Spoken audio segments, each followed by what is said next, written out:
Guys, welcome back to the channel. So this Florida weather, it's got me, I don't know, bamboozled. So this weekend, it poured rain, Saturday and Sunday. Get up this morning, it's in the 40s. The older I get, the colder I get. I was freezing. Put on long sleeve, I'm out here now, I'm burning up, and it's about time to go put on shorts. But regardless, let's get into today's video.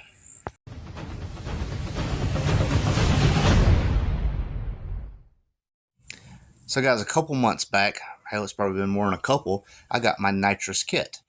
With that kit, I had got Quantum to send me out another 340 pump. Well, fast forward to a few days ago, we're trying to figure out this little tuning issue. It's got to stumble. First start of the day, it takes forever to start. I mean, it just key cycle for 30 seconds before it starts up, and then even then, it before it kicks in.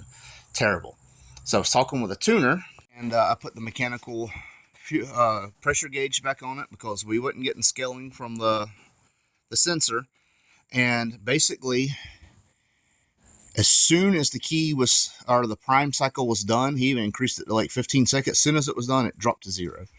So this pump is really loud. I don't know how old it is. It could be the stock pump, but our theory is it is the stock pump that is burning up and the check valve is messed up where it's just allowing drain back immediately, and that's causing some of my issues under some higher RPM and stuff like that, and tip in while I was having fueling issues. And I don't know if it's a combination of where these lines was kinked and all that. I've since fixed that, but it could have been an issue where it was so kinked that the pump worked, overtime and it burned up. I don't know, but today we're going to get that 340 in there. Now, already ordered a fuel neck grommet for the tank. The first one, Amazon delivered to apparently abandoned house. I don't know. I cannot find it. They don't know anything. They're sending another one, but today's packages come in USPS, which at least they know where my mailbox is, so I can go with that. This is for a future video, but yeah, I am going to get the back raised up and start dropping this tank to get this 340 in. Well, I got it dropped down. So the only indication that I had that this may have been dropped before is one of the bolts for the straps for the gas tank. One was a 17, one was a 14. But the 14 was a pain to get out. I mean, I really struggled with it. There's no telling if they struggled and give up and then couldn't find the other bolt to put in. I don't know, but look how dirty all this is. Like, it looks like something was already trying to make a little nest over here at some point. But we're going to get this cleaned up and get it switched out. For those of you who may not know, the factory pumps in these were Walbros. They're very low flow, like 90 or something like that, if that. I don't remember. Very low flow. But this is the factory unit. And this was the socket on the end right here. That's how it came out. So good thing I'm changing all this out, because this is ugly. I did not do the wiring harness upgrade because it's going to work in my benefit. 340 is actually too much flow for me. But with the harness not being upgraded, I won't get 340, obviously, but I'll get more than 90. So it's going to work in my benefit there. So I'm going to get all this out and cleaned up the best I can. And one more thing, if you look right there, you see them cracks right above that hose clamp? That was not helping anything.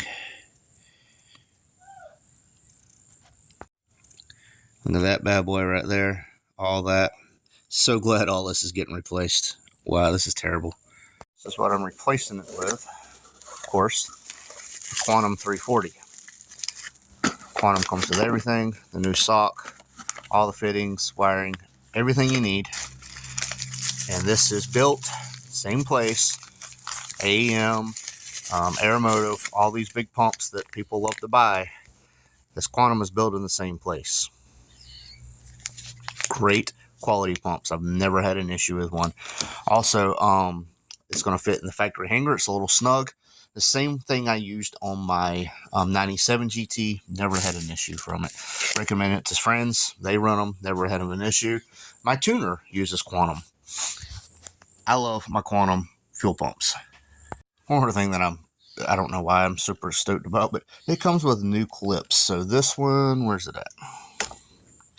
This one right here give me a pretty good fight, and I thought I destroyed it. I didn't, but it's good to know they put one in the kit. Amazing. All right, I got the Quantum in. I use this connector here. Now, these are, I see a lot of people use them on gas stuff. They work just fine.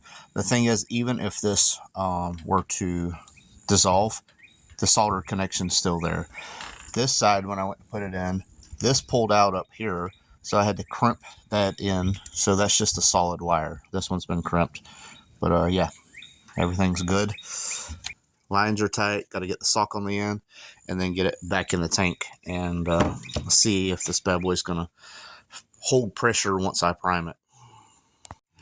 All right, it's in there. It took a little bit of finagling to get it in there right, but make sure the filter or the screen don't fall off.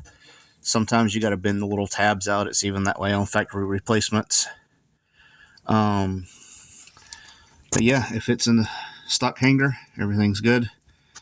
So I can start buttoning this stuff back up with the provided clips. Still waiting on USPS to bring me this grommet that seals this. That is kind of rough feeling. I might cover this stuff up and sand that up. All right, it's cleaned up as much as I can get it cleaned up. Took a brush to it. I took a degreaser. I took a bottle of hot water. Careful not to get it in the tank. I had this shoved in there. I only have it out now because my seal came, so now I can get this in there and get it up there. I did put the PTFE. Again, this is called Magic Lube, but it's PTFE lubricant. This was used in the pool industry for O-rings and gaskets and stuff. And yeah, you can get all this in there. I see reviews for these all the time that says they're not the right size. If you put enough lubricant on it and you have to squish it in, and while you're putting it in, it helps if you just spin it. That's why lubricant's important. It'll fit in there. It looks like it's way too big, but I assure you it will fit in there. All right, I got everything hooked up and in. I'm going to turn the key and make sure there's no leaks and make sure it primes before I do all the work of raising this up. It's on a 15-second prime. We'll turn it off and do it one more time.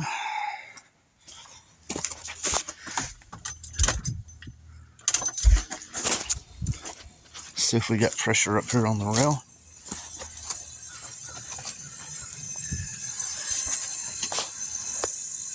Oh yeah, we got almost 50 up here at the rail. Well, I can at least get the fuel tank back up underneath the car, get everything buttoned up, and move on to the next issue. I will tell you right now, I know that pump was weak. It is the factory pump. It was screaming like crazy. My 340 is not near as loud. Also, I had to turn this up pretty good just to get it at 40, and now it's at 50 or so. So it's 10 pounds higher. Same voltage and everything. So that tells you right there the pump was weak anyway. So there ain't no telling, driving when I would get these issues where it would spit and sputter going down the road. It could have been the fuel pump cutting out. But at least we got another thing solved. Now we can move on to the injectors. Yay. So now that I'm absolutely filthy, it obviously needed a fuel pump, with it being the stock fuel pump that is in there. Just take a look at this. Look at this hose. That's all cracks. Then it had this on the side right here, and then all this is cracked. Had this little blowout thing right here. I don't know if it was leaking out of that. While it didn't, you can hear the check ball in there. Now, while it didn't fix my issue with the pressure dropping after a key on cycle, it did help with other issues I was having, because we kept running into issue where it was rich, where it was lean, where it was just very inconsistent on the fueling.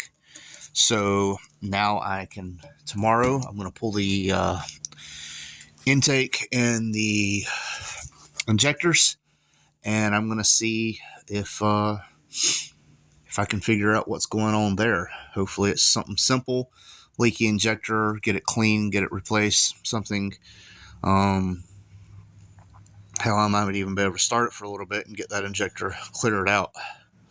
But don't know how well you can hear me, but first little bump of the key, she fired up, so I guess the fuel pump was the issue.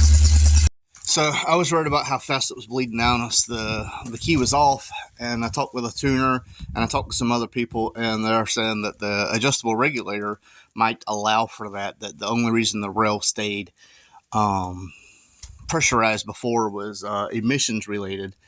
So basically, when you start turning the key, once it reaches 200 cycles, it kicks the fuel pump on again.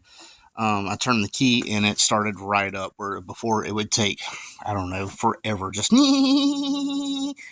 yeah, annoying. I know. Even demonstrating that I'm annoyed.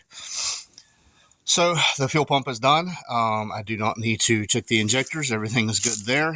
And something else to cross off my list. Wow, it is bright out here. The weather has been back on this kick. It was down to 34 last night, and now it's about 70 and fixing to need to put on some shorts. So now I can actually focus on getting all the stuff organized and taken care of. But next, I do have some front and rear springs that I'm hoping are shorter than what I got. I don't know much about these other than the fact that they are red, but I don't know if they was painted red or what. I'm told they're iBox, but I do know that the back sway bar is a painted stock one. The guy I got it from did not know this. I did not know this. Basically, when I measure it, it's still the stock diameter, and the sway bar end is squared, not round like the iBox Sportline, even though it does have stickers and everything that say iBox and Sportline. So I'm hoping these aren't just stock springs that someone painted. Regardless, I just traded tailpipes for it. So if that is the case, I can cut one of these. I am not that worried about it. But yeah, I got both front and back. I only need the back because the front's on coilovers. Just to show you, I did take this off. Zip tied the injectors to the rails because there's enough pressure to blow the whole injector out of the rail. So I've checked all the injectors. None of them are leaky. So that's a plus. I did notice something that I'm going to need to deal with in the future. Of course, I want aftermarket heads anyway. But these heads, actually, when you look down the runners, they're not gasket matched to the intake. So it's like a wall pretty much at the end of the intake runner from the intake manifold to the head. So I need to get a set, if nothing else, a set of E7s and port the crap out of them, gasket match them all up, make them look good, so this thing will actually flow. Now that the gas pump is done, the other grommet came in. So this is the first one I ordered that they delivered to somewhere. It ended up in our mailbox today, so now I have a backup.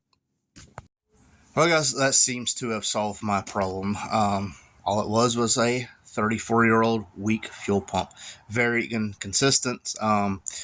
It was kind of weird because we would, at tip in, it would be rich. At tip in, it would be lean. At this, it would be rich. At this RPM, it would be lean. And it just seemed kind of back and forth for it a little bit. And I'm just going to go ahead and say, guys, do your tuner a favor before you start any data logging or anything. If you have something you know that you're going to be replacing, like a fuel pump, I've had this 340 laying around forever. Man, I wasted his time pretty much by data logging with a weak pump and him looking at it when I should have replaced the pump, and we know that that's not the issue. So fuel lines are fixed, fuel pumps fixed. Sorry, Mike. But yeah, don't waste your tuner's time. Also, in case y'all missed it, building a work table here. Be sure to catch that video. That should be Thursday's video. This will be Tuesdays of the following week's video. I'm trying to schedule out ahead. Yeah, as I showed, the other grommet showed up. It ended up in our mailbox of all places. and I guess it was already open, so I guess the person opened it and realized that's nothing they want, so they put it in our mailbox. I appreciate whoever it was, if it was mail or Amazon or whoever, but now I have a backup. So if you have any fuel needs, check out Quantum. I'll leave a link in the description. Quantum Fuel Systems, they've been a supporter of the channel for a while now. I used to have an affiliate link, but I don't really deal with that much because I use like a third party, and it's been like a pain in the butt. Anybody I know that was affiliate of Quantum, they pretty much kind of just fell off because it's just too much. It's not simple, and I'm old and dumb, so there's that. But guys, thanks for watching. We should be able to data log a lot better now and get this car a lot more efficient now on the road. So thanks for watching. This is Source Play, and I'm out. I won't turn around, I done made it this far. Look back now, that wouldn't be too smart. Shoot for the stars even when it gets hard. Put my faith in the Lord with the 16 bars. I won't turn around, I done made it this far. Look back now, that wouldn't be too smart. Shoot for the stars even when it gets hard. Put my faith in the Lord with the 16 bars. I won't turn around, I won't